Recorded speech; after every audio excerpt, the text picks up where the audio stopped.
Welcome back to the Bryan Devore Connection. I'm your host, Bryan Devore. Divorce coaching, what is that? It's not like baseball coaching. So here to talk to us today about her really cool business is India Kern and India Kern Consulting. Thank you very much for joining me today, India. Well, thanks for having me. So I've been wanting you to come talk to this about this subject for a little while because I've gone through a divorce. Lots of people out there are going through divorces. They're kind of doing it alone and not knowing kind of how to navigate it. So tell us a little about divorce coaching and how you got into it. Yeah, so I went through my divorce in 2011, and what I noticed is that there's not a lot of support. So I went to therapy. Therapy was awesome for understanding why I married the person I did. However, my therapist had never been divorced, didn't really know who to connect me with, and there was a lot of questions. And so I was on my own, and I was reeling. I was devastated. It was an unwanted divorce. So after I healed and got better, I wrote a book called Surviving the Unwanted Divorce. And then I ended up getting into life coaching. My friend was like, hey, there's this thing I think you might be good at. I did the course, and then I started life coaching. Well, most people that came to me were going through a divorce. They didn't know what to do. They were basically me in 2011.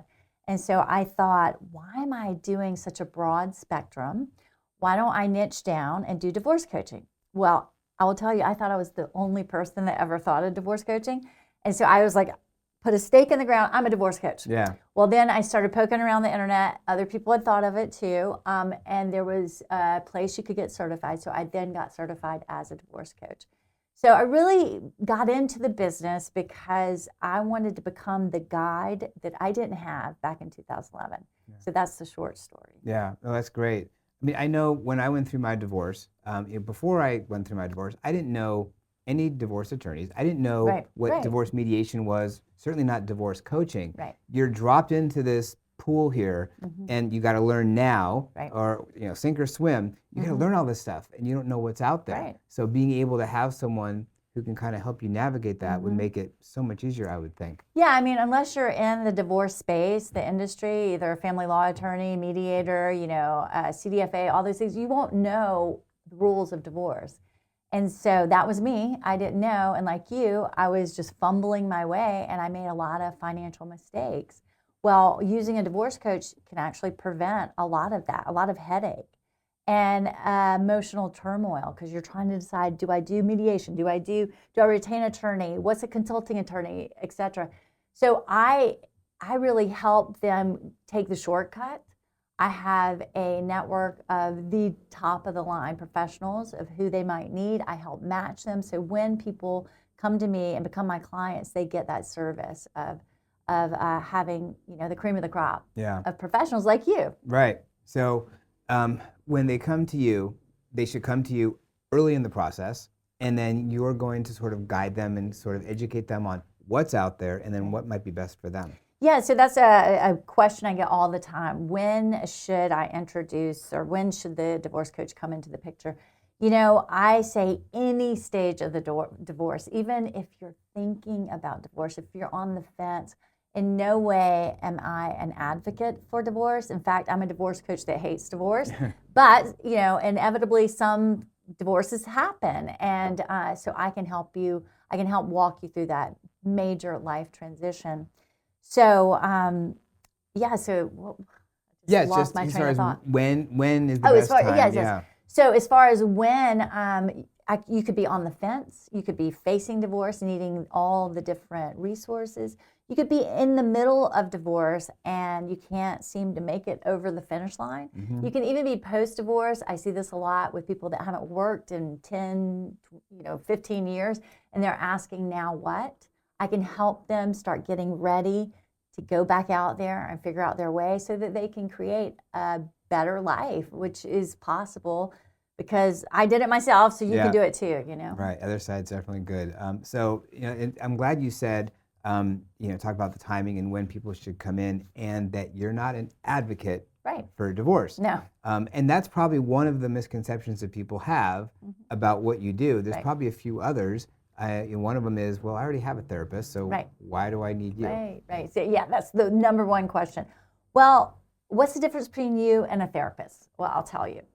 So, like I was saying, when I went to therapy, it was great, and I'm all about therapy, but it really looks back in the rearview mirror, and it looks at why you picked the partner you did. Whereas I look at how. You're at point A, you want to get to point B.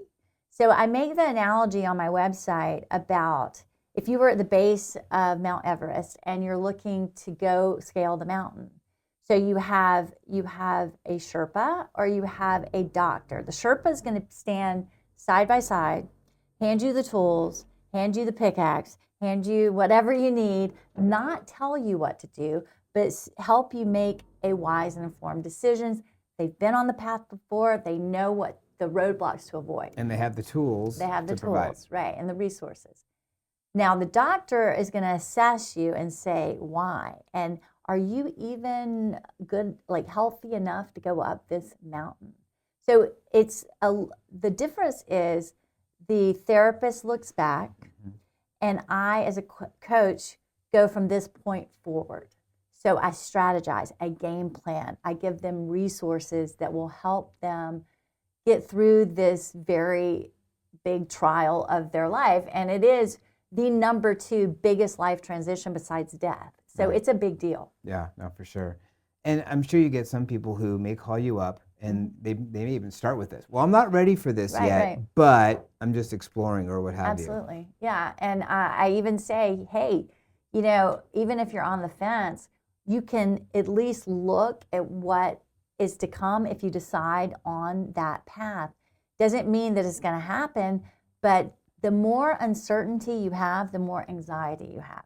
So when you can gather the facts and understand what is in front of you, if you were to choose path, divorce, that way you can make a better decision about what's next. Again, I would never say divorce. I would just say, let's talk about this. Let's look at all the factors all the things that you are going to face if you choose this path or if you choose to stay married. I have connected so many of my clients to marriage counselors to help them see if there's anything they can do to keep it together. Because like I said, I'm not going to advocate divorce for you. If I can help you stay together, I think that's the ultimate goal. Right, for sure. So it's great that you provide that sort of overview. You're the one looking down on the situation because people are in it. Right. They can't really make great decisions when they're in fight or flight mode. Right. You're looking down on it. I want to transition into another topic, which is sort of related to that, which is conflict resolution. And you gave the analogy in a class that you did for me for seniors. So obviously this goes across all mediums. Is dropping the rope. So talk about conflict resolution and let's talk about that dropping the rope. So 10% of our population is high conflict. I know if you go on social media, you would think everyone's a narcissist. Not the case. Only 10%, 1 out of 10 people are truly high conflict. And so what I love to coach on is effective communication with difficult people. And even if you're not high conflict, when you are in a stressful situation like divorce, sometimes it just becomes contentious, right? Yeah. And so I help coach my clients and even seniors. You don't even have to be going through divorce to get something out of drop the rope. I help coach them how to use their words to de-escalate any conversations that go sideways. So I'm a big believer in de-escalation, and like I said, it can be used with your teenager. It can be used with a divorce situation. It can be used with someone that is confrontational in a bar. So this method that I call drop the rope can be used across the boards. And the reason I call it drop the rope is because if you think about it, tug of war, when you're in a really difficult conversation, it's as if you're in tug of war with the other person, especially spouses. So sometimes they get into a situation where they are both pulling on that rope. And the best way to get out of it is to drop the rope. And you can do that with effective communication, and that's what I coach on. So it's one of my favorite topics. And like you mentioned, I did give it at the seniors center. So and again, it can be used for any situation. You don't have to be going through it. Right.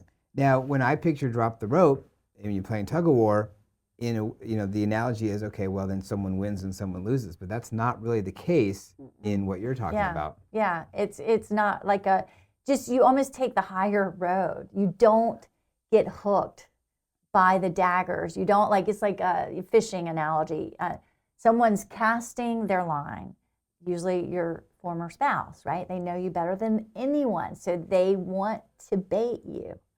So you just unhook yourself and keep on going. So that's the analogy. You just don't take the bait. You don't get triggered. Right. And you've probably seen some pretty successful examples of this happening. I mean, a lot of my clients retain me just to help them craft messages that will de-escalate, and so they will have a higher chance of reaching resolution faster. So some of the things I do is just creating messaging with my clients so that the conversation has a higher chance of going better for them, and so that they can get what they want. Right. So you can learn a lot more about India and all her methods for divorce coaching and for conflict resolution. And I'm guessing you don't even have to be going through a divorce to take advantage of that.